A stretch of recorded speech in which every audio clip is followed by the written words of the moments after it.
Everybody, welcome to Star Studio. So, if you ever want to be a director and you're thinking that you have an inclination of what it is, study this dear brother, Sam Pollard. Clearly has the voice, has seen our joy and our pain. And all of a sudden, we had this beautiful initiative about the absence or a collection that had never happened, kind of marks time.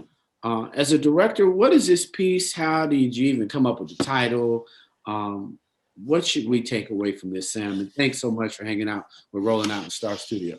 My pleasure, Munson. My pleasure. So this project, Black Art in the Absence of Light, really came from the creative mind of Henry Louis Gates Jr. He reached out to HBO a few years ago and felt that they should do a documentary about African American artists and their contribution to the American art scene. And he then conferred with Thelma Golden, who runs the Studio Museum. And the initial idea when they brought me on board was to look at the film through the 1994 exhibit that Thelma did called Black Male that was at the Whitney Museum in 94.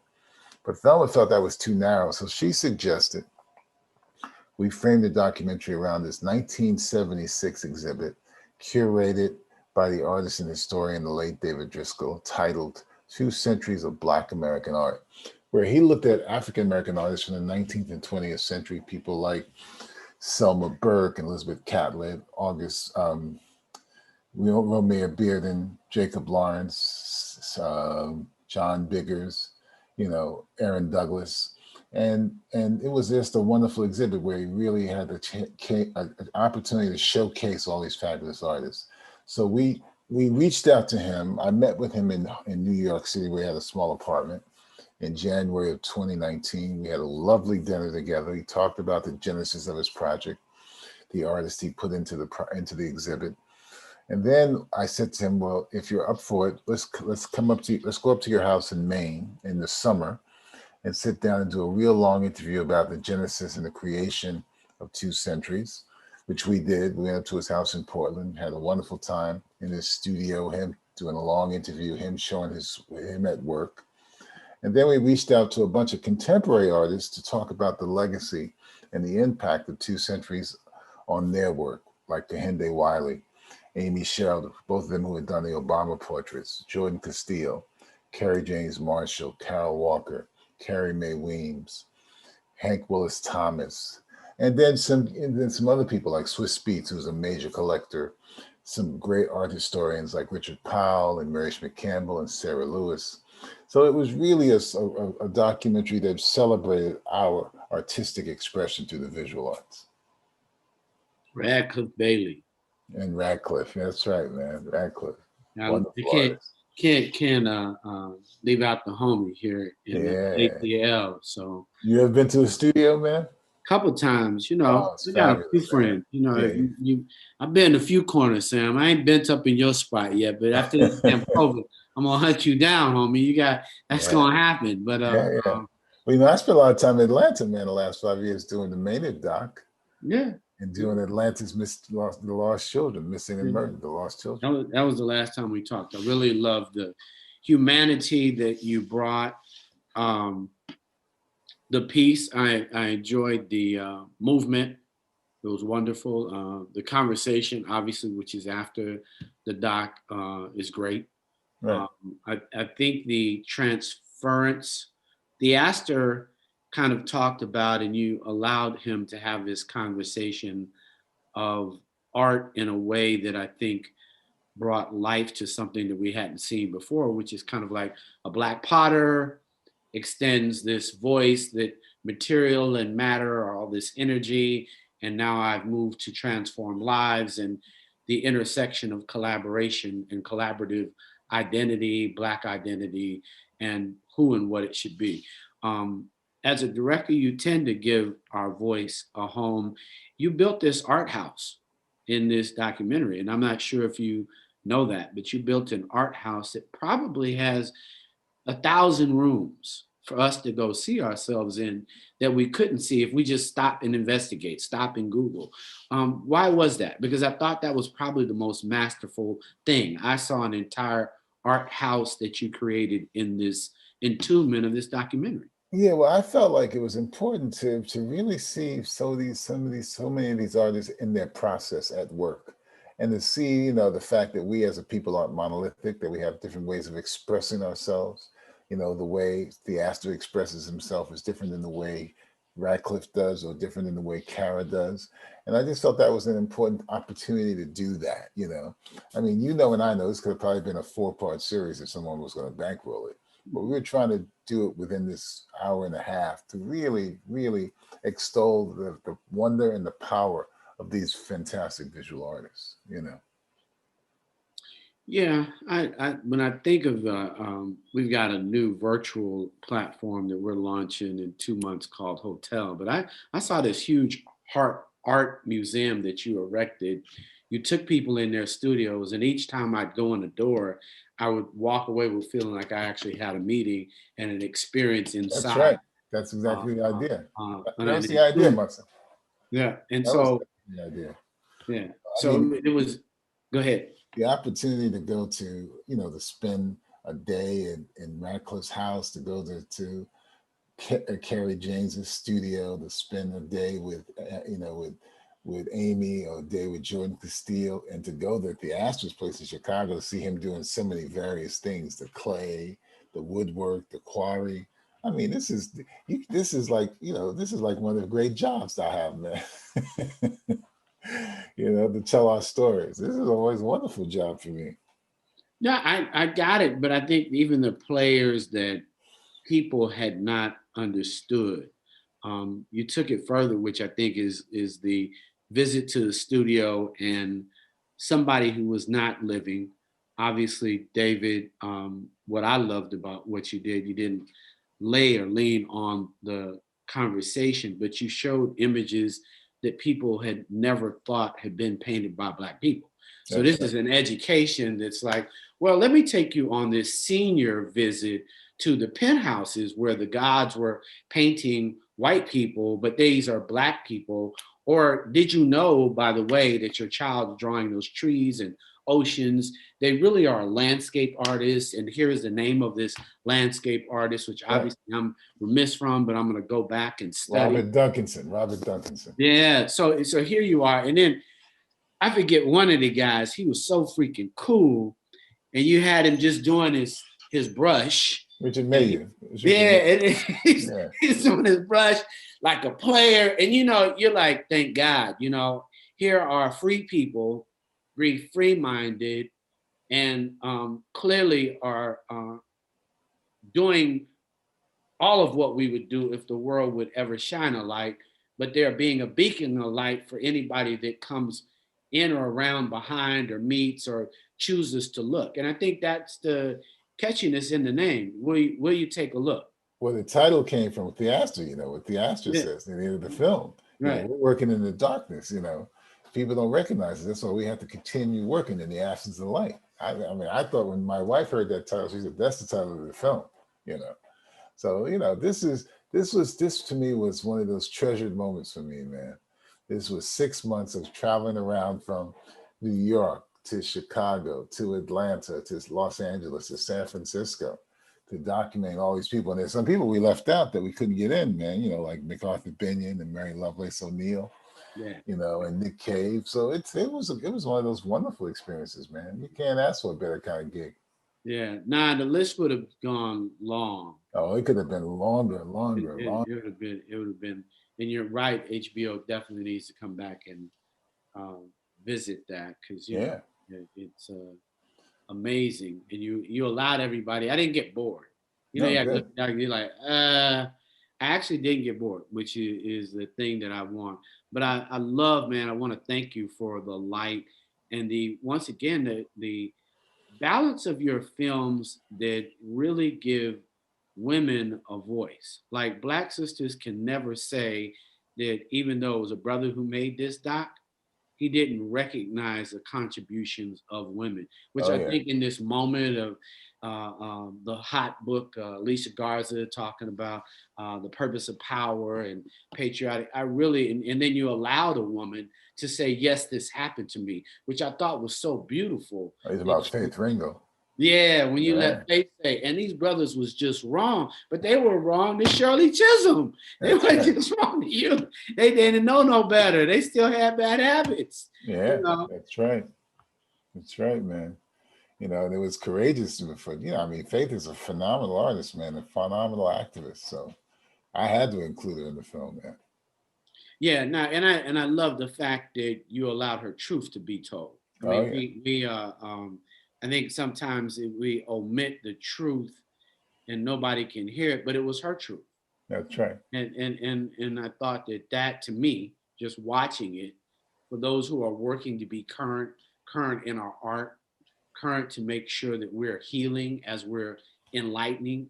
I thought that was another light that even though others may not have seen it, I thought it was really important the way you Good. wove in the fact that even as a community, we have to watch how we treat each other in Exactly. our development, in our inclusion of art, and even the male project and the women that you had to speak. Where were you going when you really were taking and allowing us to understand the conflict in what is her name, Kara's art, the young woman that does Carol Walker. yeah. What were you saying to us? Because you kind of caught her in several moments and you named them, but that's some strong, she got some strong stuff there happening, holding true. What did you find moving in that? Because you kind of laid on her for a minute just so that we could see the breadth of how she started and then Yeah, the I, dominance. I I had even went further, man, in the cut. And I had another version that was even further, but my executive felt we were going too far, so we pulled back. Here's my take, man. An artist, as Sanford Bigger says, as David Driscoll says, you can't edit how an artist is supposed to think. How they're supposed to create. If her approach to the artist challenges our perception of how we want to be seen, that's fine because that's her point of view. You know, if she looks at us in that antebellum period in a way that we say, "Oh my God, how can you depict that?" That's her truth, and she should be able to articulate that. And I have always appreciated her work. I've seen her stuff at the Whitney and at the MoMA, and I know that it challenges Black people's perspectives all the time. But to me, as Sanford says, a good artist challenges your perspective and sometimes makes you say, "Oh my God, how should I think about this? How should I look at how we were as Black people in that antebellum period?" So I I felt it was very important to put her in because she is a very important artist. She has a point of view that's definitively her own. The same as Kerry James has a definitive point of view. The same as Kehinde has a definitive point of view. Now, some people may not agree with it, but she has the right to express it and articulate it. Well, I think if you want to agree with art, then you should make some. I mean, That's at right. the end That's of the right. day, you want to agree with art, you need to make some. You need to Then make them. you got your an agreement. And if she, the fact was, she you allowed her to address her truth. You allowed what I would call our ancestor and God to kind of say, like, well, hold on, here's how you should approach your look so that your lens don't mute our truth because it's not homogenized, but at least let the truth get out there and then y'all can all debate, the community can debate. That's right. I But had a whole discussion with Radcliffe because he went to school with her. We had a whole discussion about Kara's work and his reaction to it and stuff. It was fascinating, man. And I recorded it. I just didn't use it in the film. yeah, yeah, yeah. Um, he's approached that in a way. His use, I've always loved his use of material, his interpretation of our plight, of our vision. You did a great job when you shot that. I liked how you allowed us to see his work through the window, like we were outside coming to the exhibit without walking me through the museum. Was that intentional? Yeah, it was. Yeah. I mean, the fact that he gave me privy to watch him work in his studio was a great honor, man. And just to see how he sort of unravels his stuff. And the other thing I think is interesting about Radcliffe, like all of us, man, he's inspired by where he comes from. He's inspired by those images he saw from his grandmother and his grandparents. He's inspired by Vanderzee's work, so that informs his work. And like all of us, I was saying to somebody, for me, Munson, these films that I've been doing lately, be it my Sammy Davis film or my August Wilson film or this one or even the Maynard documentary, they're all really informed by the period I grew up in. You know, I was a child of the '60s, a teenager in the '60s. I came of age when Maynard first became mayor. You know, I was around when the Atlanta child murders happened. So all this stuff is sort of informed by how I was seeing the world at the time and how my notion of the world has evolved and progressed from those earlier reactions to those things that I saw and came up with. So that's what I admire about all these artists' work. They're all informed by where they come from. You can see it in everybody's work. Yeah, but you're being kind. For those who are watching here on Still Studio, Sam's journey, and obviously I didn't ask the question right. When you were shooting this, though, because I do want to talk to the quality of what I saw, what I learned, because that to me is what it is. You were shooting this, and I could see the mud dripping. You were shooting this, and I all of a sudden felt like I was in the ship, and you were shooting Ratcliffe's installation, and the head of the body Hmm. being there, the death mask was there, and then you took me outside like I was walking in, but I didn't have to walk in the door. I thought that storytelling was so dope. And I thought the fact that the mud was coming in the imperfection, but you were telling us a story and I didn't know what was going on, but you were allowing me to feel like I felt like I was in process in this whole hour and a half Well, that's movie. the idea. That's the idea that you feel like you're part of the process. That was the idea, man. If that comes through, I did my job. Yeah, yeah. I really felt that in everything that happened. I was Right. like, shit, I was all the way connected. I could feel it. I could feel the vibe. I could feel the vibe on where they're going.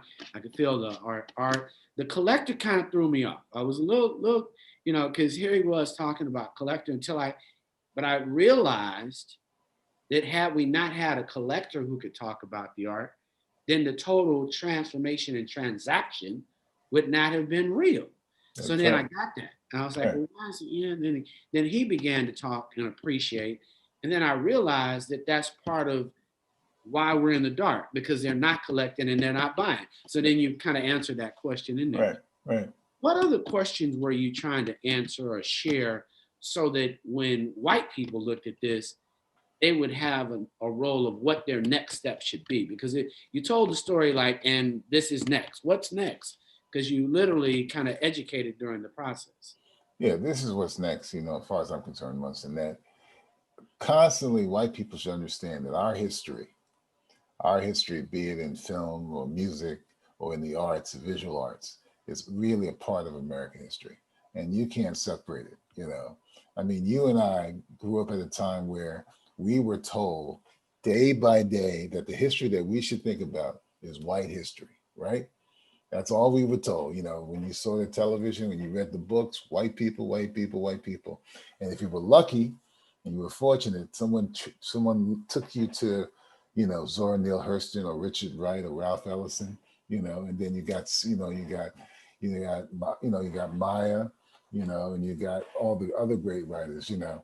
But our history is American history, and people across the spectrum, white people included, should understand that it's just not Richard. It's just not F. Scott Fitzgerald and Ernest Hemingway. It's just not Abraham Lincoln and George Washington. It's just not John Wayne. You know, it's a bigger history, and if you understand America, which is, as you know, the country struggles with coming to a reckoning about, how this country was built, then you have to embrace our history. Yeah, and on top of that build, I think even you went to inspire. There's a That's right. great thing about Swiss is he's kind of saying, well, we all should be inspired by each other. Exactly. And culturally, I'm collecting so others will collect. And I thought That's what Swiss says. He's absolutely right, man. and so I love that even hip hop came in, but it wasn't one of those things. The absence of Diddy talking about it, and I don't want to lose my train of thought. Um, Black is so black in your film. I just want you to know this is a black film. For anybody who did not understand, without putting a black power symbol on this, Yeah. you put the point on it in the end when you had my brother say, and here are 9 different tubes of paint, That's and right. 9 colors, and That's this is right. why it's black. Right. And explaining, and you know, obviously, I haven't purchased the Kerry James Marshall, uh, say the least, but I am so proud of him. You know, he painted this whole public art deal on the side of the library on Roosevelt in Michigan, and it's so beautiful. It's huge, obviously, and heard him speak about it. But literally, when he is black as you can be, and his black is so light and bright that around all the other colors, it looks like it's moving. And I That's don't right. know if people have seen or if you haven't seen Kerry James Marshall.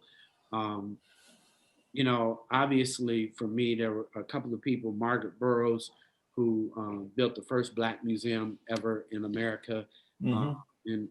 in Chicago, and you had that whole movement in Chicago.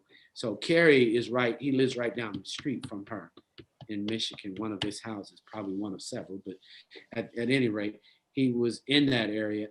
Why and what did you get from him? Because it is his is some of the strongest Black art that you know, he doesn't even say Black people look one color with him. Black, super Black, strong Black, smart Black. He's just like, we're really Black, just so that you know, and we're here. Yeah, he embraces it, man, which is what we should all be understanding and doing. And that's what I got from him. I mean, he's a very thoughtful man in understanding who we are as a people and how he wants to depict us. And that's what comes through in his work. When you look at his work, and that's what came through in we had like a 2-hour conversation with that brother. You know, that's what really comes through. He understands and embraces our blackness. Yeah, I just want people to gleam and don't want them to miss the moment when you had him explain Blackness. But I thought when he did it, and this is just my interpretation of his work, is he's saying all Black people, y'all are together. Y'all just need to know, no matter what color y'all are, this is the real color that y'all are. That's Don't right. don't don't back up. Don't think about how we got here. Focus on this color. That's right. No matter where you show up, this is the color that they see. I thought more than anything, even for us, Black people, he was saying, be Black, because when you are in this world, that is how they see you. You That's might want to be exactly a right. lighter shade, you They might want see to be a they different see you shade. as black. Doesn't matter, man. You're right. That's how they see us. Like, this is how they see you, homie. You need to not fool yourself. This Right. is how they see you on the beach. This is how they see you wherever you are. It is one of these shades of Black, which is super, super Mars Black. And you need to own and love this because we're beautiful. That's right. You got it, Munson. Now, I don't know if I had it. I'm just kicking You it with got it. You said it, man. You said it correctly. That's the you. right thing. And I'm saying you walked us in and you let him. The other last thing I will say for anybody who hasn't seen it, Sam allows the growth of the artist to be birthed in this film. So if you're an artist and you want to see how you grow and you're born, here Sam has shared transformation from study to student. So if you want to know how to sell a painting for 25 million or 100 and some odd million, Kerry James Marshall, he also shared the trajectory of how he started and was inspired when he was a student. Yeah, inspired by Charles White. Yeah. Right, right. And literally, I love the fact that he had studied under an ancestor, said his name, told the gem that he got from that ancestor, and you allowed him to, man, you're a bad brother, man. I mean, Thanks, man. Thanks. and, Thanks. I enjoyed the work. If it had been anybody else, obviously I wouldn't have just taken the time to spend an hour and a half. I felt like I got an hour and a half of somebody loving me back, watching it visually and interpreting. So great direction, Good, man. Good. great storytelling. This was a strong one. Loved it. Loved the Good. subject. Really appreciate you coming on Star Studio. I just want to tell you that, man. For anybody who hasn't, you want to know how to tell a great story. And I mean, you literally had 20 characters, like all singing That's right. together. That's right. It That's was right. dope. It was It a was, chorus, man. It was a great chorus. yeah, it was a great chorus. Right. That was some super dust stuff. Hey, everybody, we've been here with Sam Pollard, one of the GOATs of the business. Just want to love him up and let him know how proud we are as he continues to create for our community. This was super black, and Thanks, man. I love Thanks. this project, man. Be good. Take it easy, Martin. Be All good. right.